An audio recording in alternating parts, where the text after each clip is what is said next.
لیکن اب 10 سال کے بعد تو یہ تضاد سے بڑھ گیا تھا۔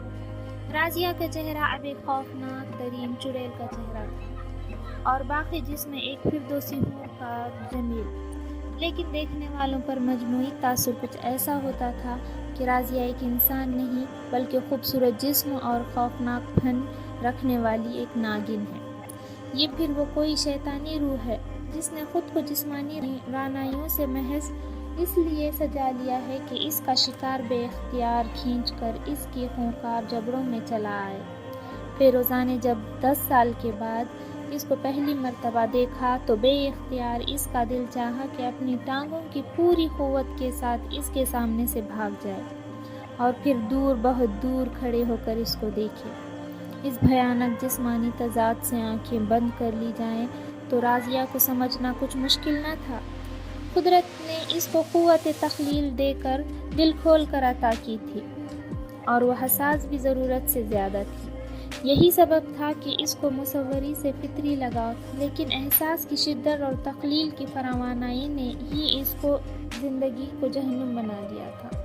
دنیا والوں کی نفرت اور حقارت کو برداشت کرنا اس کے لیے حد درجے مشکل ہو گیا تھا۔ دنیا کے بے رحمانہ برتاؤ سے اس کے دل پر جو کچھ گزرتی تھی، اس کا اظہار اس کی بنائی ہوئی تصویروں میں نمایاں تھا۔ ان حالات میں یہ کوئی تعجب کی بات نہیں ہے کہ وہ اپنی زندگی کو ایک ناقابل برداشت بوجھ سمجھنے لگی۔ اور جیسا کہ اس کے خط میں ظاہر ہوتا تھا، وہ خودکشی کا فیصلہ کر چکی تھی۔ لیکن 2 دن پہلے اس ملاقات کے بعد تو فیروزہ کو بہت کچھ اطمینان ہو گیا تھا۔ رازیہ کا یہ خوفناک فیصلہ ختم ہو چکا ہے۔ اس نے مسلسل 2 گھنٹے تک ایک ہی حقیقت رازیہ کو سمجھانے کی کوشش کی تھی کہ اپنی زندگی کا خاتمہ کرنا سب سے بڑی حماقت ہی نہیں بلکہ سب سے بڑی بزدلی بھی ہے، اور اس کو تقریباً یقین بھی ہو گیا تھا کہ رازیہ اس بھیانک خیال کو ترک کر چکی ہوگی، اور اگر اس کی زندگی میں کوئی ناخوشگوار حادثہ واقع نہ ہوا تو غالباً اب وہ کبھی خودکشی کا تصور نہ کرے گی۔ ملاقات کے اختتام پر رازیہ کے یہ الفاظ اس کو اچھی طرح یاد تھے: اطمینان رکھو فیروزہ، میں وعدہ کرتی ہوں کم از کم تمہاری اجازت کے بغیر میں نہ مروں گی۔ اور ان الفاظ کو سن کر فیروزہ تقریباً مکمل طور پر مطمئن واپس ہوئی تھی۔ اس کے دل میں اگر ذرا سی خلش تھی تو صرف اس کے لیے کہ اس کو ایسا احساس ہوا تھا جیسے رازیہ اپنی زندگی کا کوئی زبردست راز اس سے چھپا رہی۔ فیروزہ نے جان بوجھ کر اس راز کو کھرچنے کی کوشش فی الحال ملتوی کر دی تھی، لیکن یہ سوال رہ کر اس کے ذہن میں تڑپ رہا تھا کہ کیا رازیہ کو کسی سے محبت ہو گئی ہے، اور کیا یہ خودکشی کا فیصلہ اس محبت کی ناکامی کا تھا؟ سوال کا یہ پہلو بھی کچھ کم دلچسپ نہ تھا۔ دنیا میں کوئی ایسا مرد بھی ہو سکتا تھا جو رازیہ کی طرف اقدام میں محبت کر سکے، اور اگر کسی کو ایسا کرنے کی عبرتناک جرأت اور ہمت تھی تو یقیناً اس کو اتنا کم ظرف اور سطحی انسان نہ ہونا چاہیے تھا کہ رازیہ کو فریب محبت دے کر مرنے کے لیے چھوڑ جائے۔